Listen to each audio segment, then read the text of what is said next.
Non. Non, Francis, tu ne rêves pas. Ludwig non plus, tu ne rêves pas. Peut-être qu'il y a des personnes qui s'appellent Ludwig et Francis qui regardent cette vidéo, et non, tu ne rêves pas. Le titre n'est pas mensonger. Je ne sais pas ce que j'ai mis encore comme titre, mais possiblement qu'il n'est pas mensonger, d'accord? Aaron Taylor Johnson, que tu connais peut-être, mais on va y revenir, va jouer le personnage de Kraven dans un film qui devrait sortir en 2023, réalisé par, attendez, faut que je regarde mes notes, J.C. Schunder, qui avait déjà réalisé par exemple Triple Frontière en 2019, ou encore All Is Lost avec Robert Redford en 2013, c'est pas le sujet. Il va donc jouer cet acteur, Aaron Taylor Johnson, que je vous mets tout de suite.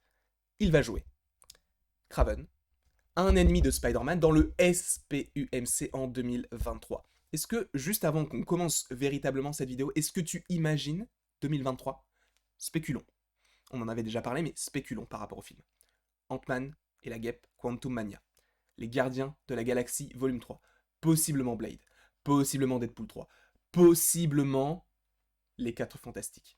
Et là, tu aurais Kraven, sans compter les séries, avec et sans compter, possiblement, si ça arrive à ce moment-là, Captain America 4. Tu imagines un petit peu tout ce qui va arriver en termes de films. Je te parle même pas des séries, j'en ai déjà fait une vidéo, mais t'imagines juste par rapport aux séries. Je ne dis pas que le SPUMC est lié au MCU, mais il y a quand même pas mal de connexions, notamment avec Michael Keaton, j'allais dire Michael B. Jordan, mais c'est pas vraiment la même chose. Michael Keaton qui jouait le vautour, donc Adrian Toomes dans Spider-Man Homecoming, et qui est dans le One More Thing, entre guillemets, du trailer de Morbius. Donc à partir de ce moment-là, moi je me dis que ça me détruit le cerveau. Parce que quand tu vois qu'il y a un film Morbius où la bande-annonce est sympa mais sans plus et que tu découvres ça et que tu exploses parce que tu te dis mais est-ce que c'est lié ou pas, là tu meurs. Ta tête explose. Parce que déjà que ça c'est bizarre, d'accord? Qu'il y ait des connexions entre le MCU et le SPUMC, peut-être que ce sera uniquement lié au personnage de Spider-Man et à son univers. Mais quoi qu'il en soit, la connexion est faite. En tout cas, par rapport à ce personnage d'Adrian Toomes.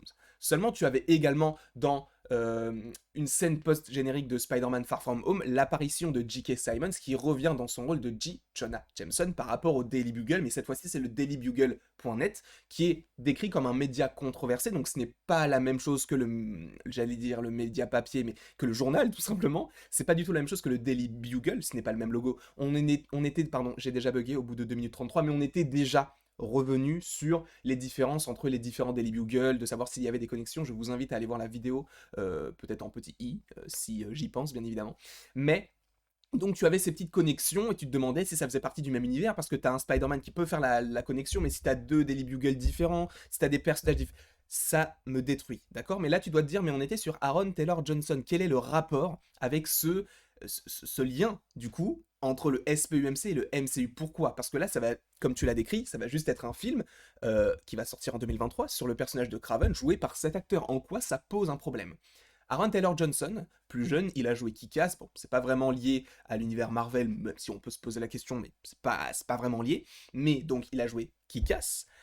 Mais, en plus de ça, il a joué Quicksilver. D'accord? Quicksilver qui était déjà dans le film, plutôt dans la scène post-générique de Captain America, le soldat de l'hiver, mais également dans Avengers, l'ère d'Ultron, au casting avec Elizabeth Olsen.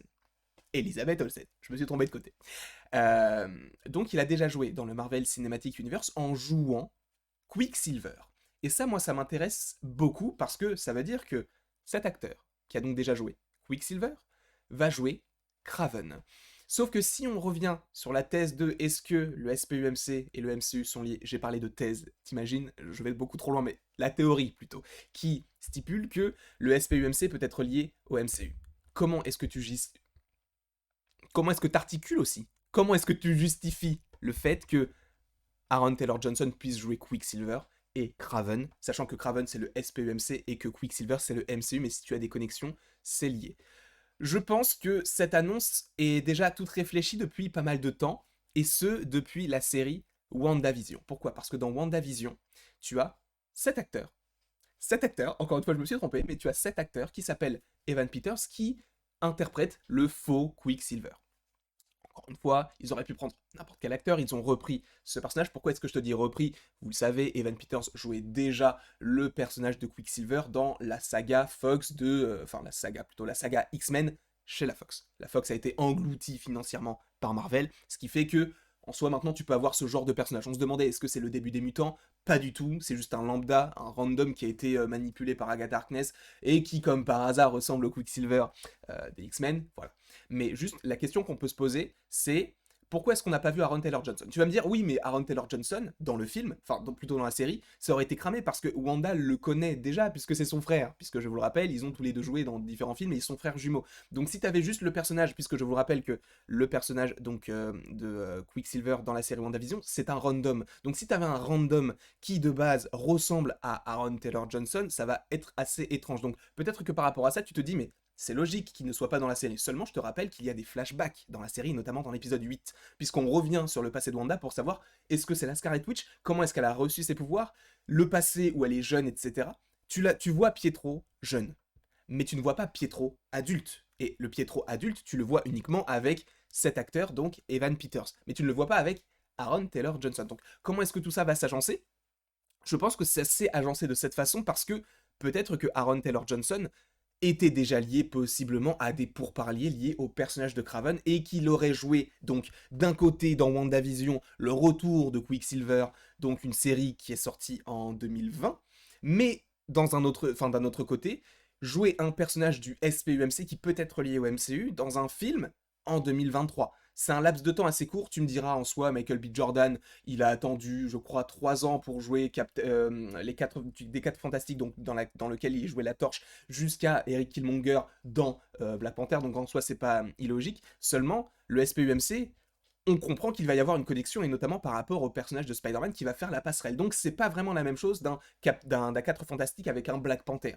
Là, c'est totalement différent, et ce qui est intéressant, c'est qu'il va vraiment y avoir possiblement cette connexion entre le SPUMC et le MCU. Pourquoi? Parce que le MCU, ou plutôt dans le MCU, tu as le Spider-Man de Tom Holland. Comment est-ce qu'ils vont justifier le fait que de temps en temps il est dans le SPUMC et de temps en temps il est dans le MCU? C'est assez étrange, mais en plus de ça, ce qui m'intéresse, c'est le personnage de Kraven. Pourquoi? Parce que les facultés de Kraven, c'est qu'il est, entre guillemets, une sorte de chasseur et qu'il a des sens hyper développés après, je ne sais plus quoi, je crois qu'il a bu une potion, quelque chose comme ça. Il a des sens hyper développés et le but ultime, disons son trophée ultime, ce serait de capturer Spider-Man. Et ça, c'est assez étrange parce que justement, si tu estimes qu'il n'y aura pas Spider-Man dans ce film et qu'il n'y a pas de connexion entre le SPUMC et le MCU par rapport au personnage de Tom Holland, c'est assez étrange parce qu'on peut se dire, bah oui, Kraven, ou plutôt un film Kraven sans Spider-Man, c'est illogique puisque Kraven, il chasse Spider-Man. C'est son but. Sauf que, je reviens sur, par exemple, bon, c'est pas la bonne image, mais bon, dans Venom, plus principalement, pas forcément le 2, donc avec cette image de Let There Be Carnage, Venom, le film Venom, il n'y a pas Spider-Man. Et pourtant, il me semble que dans les comics, tu as besoin d'avoir un minimum de Spider-Man pour avoir Venom. Et là, ils ont essayé de modifier tout ça en mettant que Venom était une sorte de symbiote qui vient de l'espace, un petit peu comme c'est le cas, mais qui soit uniquement lié aux humains, pas forcément à une modification par rapport à Spider-Man. Enfin, t'as compris? Donc il n'y a pas d'apparition de Spider-Man dans Venom 1, possiblement pas non plus dans Venom 2, après on n'en sait rien du tout, mais ça m'étonnerait beaucoup. Mais quoi qu'il en soit, le personnage de Spider-Man peut faire la passerelle, on l'a déjà dit, comme le fait Michael Keaton, comme le fera sûrement J. Jonah Jameson, puisque je vous le rappelle que dans Venom 2, dans la bande-annonce, tu as un personnage, donc Patrick Mulligan, qui lit un journal, et c'est le Daily Bugle, donc tu peux te dire, est-ce qu'il y aura vraiment une connexion, sachant qu'en plus, je vais pas forcément spoiler, mais dans Morbius, t'as peut-être aussi ce genre de choses, peut-être.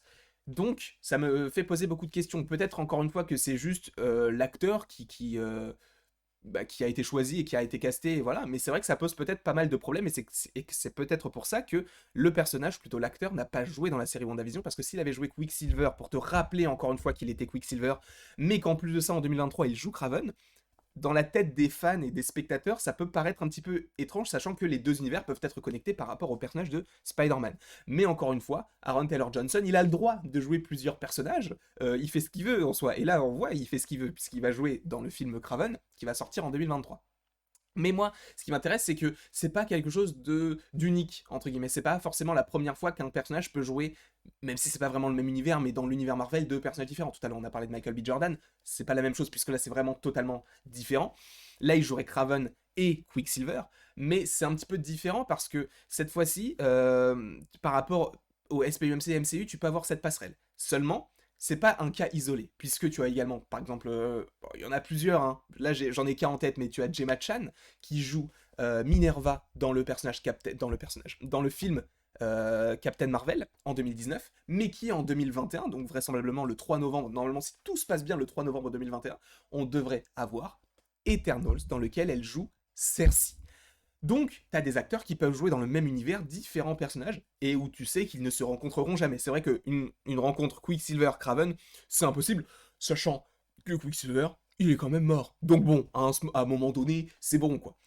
Donc en tout cas, voilà tout ce que j'avais à dire par rapport à Quicksilver. Moi, ça m'intrigue beaucoup. Après, je pense que ça peut totalement coller parce que, bah, physiquement, on dirait peut-être pas comme ça, et peut-être que vous vous calez par rapport à Kick-Ass, mais ce mec-là, il est hyper stock, et en plus de ça, tu peux te dire que les acteurs, de toute façon, physiquement, pour un film, ils peuvent changer, donc en soi, pour avoir l'allure et la carrure d'un Craven, ça devrait pas poser de problème. Quand tu penses à Christian Bale, quand tu penses également, par exemple, à Zachary Levi pour le film Shazam, tu te dis, à un moment donné, ça va se faire. Donc, en tout cas, là, la news principale de tout cela, bien que j'ai agrémenté ça de petites questions et de petites théories vite fait, c'est que Aaron Taylor-Johnson, qui jouait déjà Quicksilver, va jouer Kraven. Dans l'univers du SPUMC, il y a Morbius et à Venom 2. Je vais réussir à caler toutes mes petites photos qui pourraient être liées au MCU, puisque ça c'est le SPUMC via Spider-Man, sachant que Aaron Taylor-Johnson jouait déjà Quicksilver, comme je vous l'ai dit, dans le Marvel Cinematic Universe, par rapport à Avengers l'ère du tronc et également à la scène post-générique de Captain America The Winter Soldier.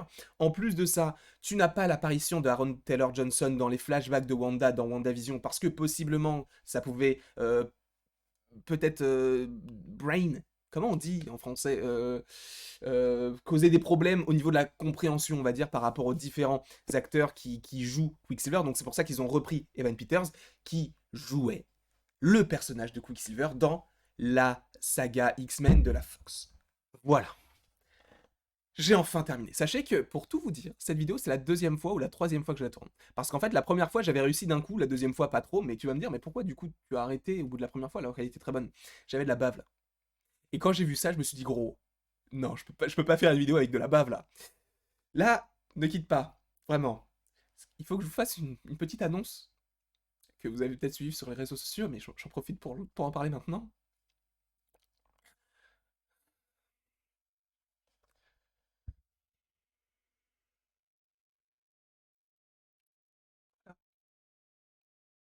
Il y a eu adieu les cons, chez moi c'est adieu les bouclettes. En tout cas, j'espère que vous avez apprécié cette vidéo. N'hésitez pas à l'aimer, à la partager, à la commenter et à vous abonner. Cela me ferait extrêmement plaisir. Et après toute cette longue vidéo... Attendez, non c'est bon, j'ai pas de bave. Il ne me reste plus qu'à vous dire à la prochaine pour la prochaine.